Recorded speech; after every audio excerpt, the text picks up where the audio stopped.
Truth or fiction, Steve? Spending more money on the cybersecurity problem solves all your issues. Fiction. Absolutely fiction. Do you have to spend more than you used to? Probably, but you can't just spend your way out of the problem. I think it starts with strategy, people, and technology to do what you need to do. The industry or the analysts who monitor the industry say that the year-on-year spend is growing at about 9%, maybe a little bit more, a little bit less. I mean, that tends to indicate people are spending more money on security. Yep. My personal opinion is we've maybe spent it in some of the wrong areas historically. Yep. We're refocusing where we need to do that spend as an organization. I think you made the point that 95-5 yep. doesn't mean 95% of the budget is on your traditional things. 50% of the budget should be more balanced in terms of how you're going to respond to an incident, because I think we've accepted as an industry you are going to be breached at some point. I mean, your feelings on that as a CISO? Yeah, I absolutely agree with that. If you look at the average breach that happens, it's 160 plus days to discovery. That's just unacceptable. That means you've given the attacker an opportunity to do all the damage that they want, have freedom to get around your network, etc.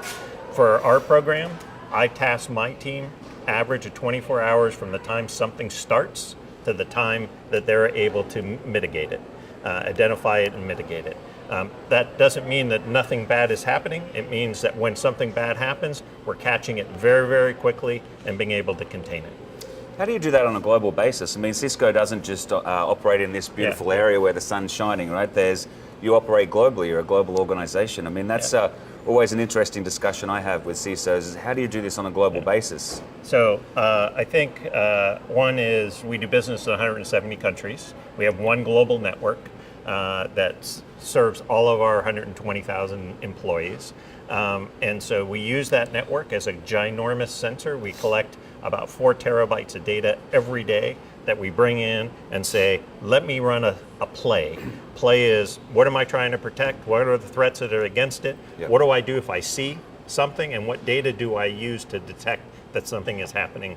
And so we use that basic model to identify when something went wrong and give an analyst or an investigator tools to do something about it. Yeah, and that's another interesting discussion I'm having and probably be our next discussion as well, but around how much of the machine is replacing the human in that sort of discovery phase. We talk about machine supervised learning. So I personally don't believe that machines ready to take over the world just yet. They still need those analysts who have got history and feel and understand what's happening in the dark web. I mean, are you guys seeing the same thing? I think humans are much better at free-form thinking, agility, etc. And what you do is when you can recognize a pattern that the human has figured out, then you automate that. But you can't just automate things you have no clue about.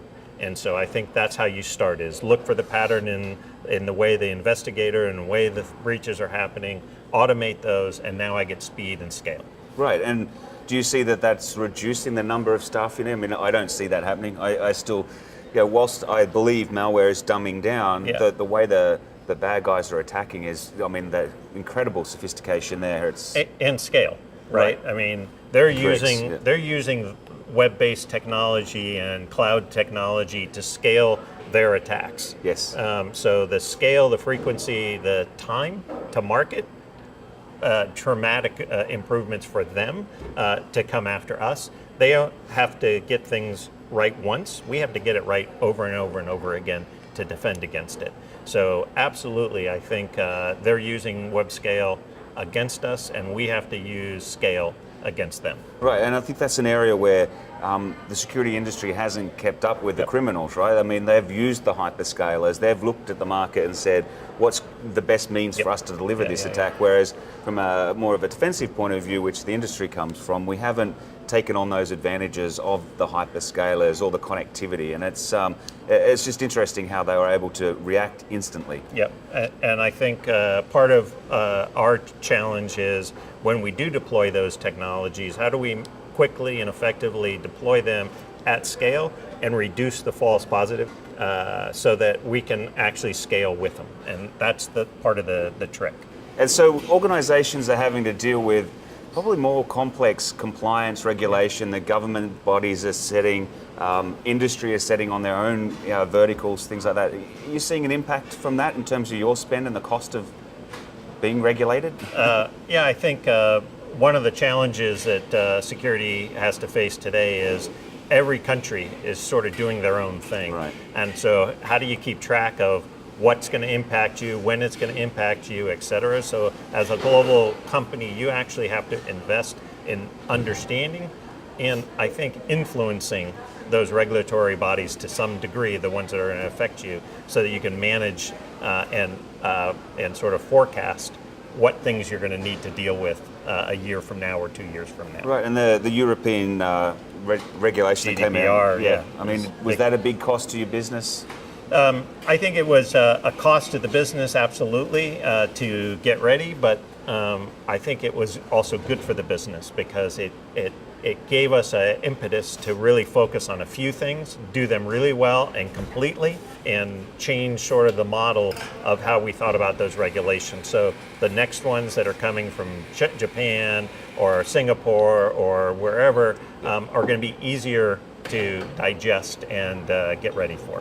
So I think the answer to the question, fiction. Spending more money doesn't necessarily make you more secure or reduce your risk, Yep. but making sure that money is spent in the right position within an organization is absolutely critical. And I think one other thing that I'd end on is it's about culture and building into your culture and your people awareness and process so they can do the right thing easily. That also is an important part of a good strategy or a security program.